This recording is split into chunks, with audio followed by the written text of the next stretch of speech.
গল্পের নাম মাটি থেকে মানে পৌঁছানো। লেখক আব্দুল্লাহ। নরসিংদীর এক ছোট্ট গ্রামে জন্ম রাজীবের।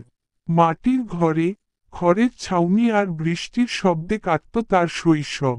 বাবা ছিলেন একজন পরিশ্রমী কৃষক, মা গৃহিণী।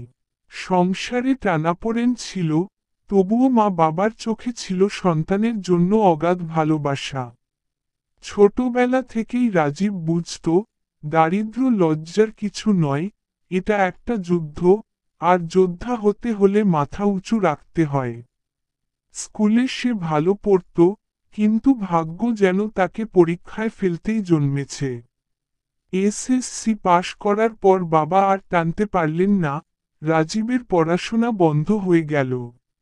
বন্ধুরা কলেজে ভর্তি হল, কেউ কেউ শহরে চলে গেল, কিন্তু রাজীব রয়ে গেল গ্রামের মাটিতে। দিন কেটে যাচ্ছিল, সকালে মাঠে কাজ, বিকেলে বাজারে হেল্পার হিসেবে কাজ।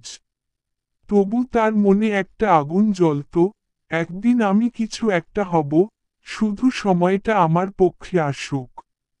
একদিন রাতে সে ইউটিউবে একটা ভিডিও দেখল, কিভাবে ওয়েল্ডিং শেখা যায়।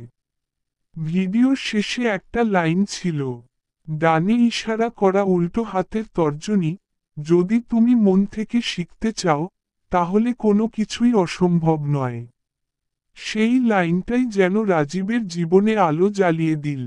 মোবাইল ফোনটাই তার ক্লাসরুম হয়ে গেল। দিনে কাজ, রাতে শেখা, সে ধীরে ধীরে মেশিন, লোহা, ইঞ্জিন, ওয়েল্ডিং সবকিছুতেই দক্ষ হতে লাগল। গ্রামের লোকজন হাসত, ওই রাজীব না, ইউটিউবে দেখে নাকি কাজ শিখবে, ধুর পাগল। কিন্তু রাজীব জানত, হাসির নিচে লুকানো সন্দেহই একদিন মানুষের হাততালিতে বদলে যায়। 2 বছর পর, কিছু টাকা জমানোর পর সে বাজারে একটা ছোট দোকান ভাড়া নিল। টিনের সাইনবোর্ডে লিখল, রাজীব ইঞ্জিনিয়ারিং ওয়ার্কস, সৎ কাজ, টেকসই মান। প্রথম দিকে দোকানে গ্রাহক আসত না। তবুও রাজীব প্রতিদিন সকালে দোকান খুলত, পরিষ্কার করত, মেশিনে তেল দিত, যেন দোকানও বুঝতে পারে, মালিক স্বপ্ন দেখতে জানে। একদিন এক কৃষক এসে বলল, তুমি কি আমার টিউবওয়েলের লোহা ওয়েল্ড করে দিতে পারবে? রাজীব হাসল, চেষ্টা করব কাকা। সে এমন নিখুঁতভাবে কাজটা করল যে কৃষক মুগ্ধ হয়ে বলল, তুমি শহরের মিস্ত্রির চেয়েও ভালো করছো। তারপর থেকেই কাজ বাড়তে লাগল।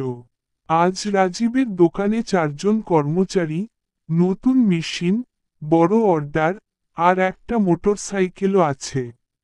বাবা এখন আর মাঠে যান না, রাজীবই সংসার চালায়।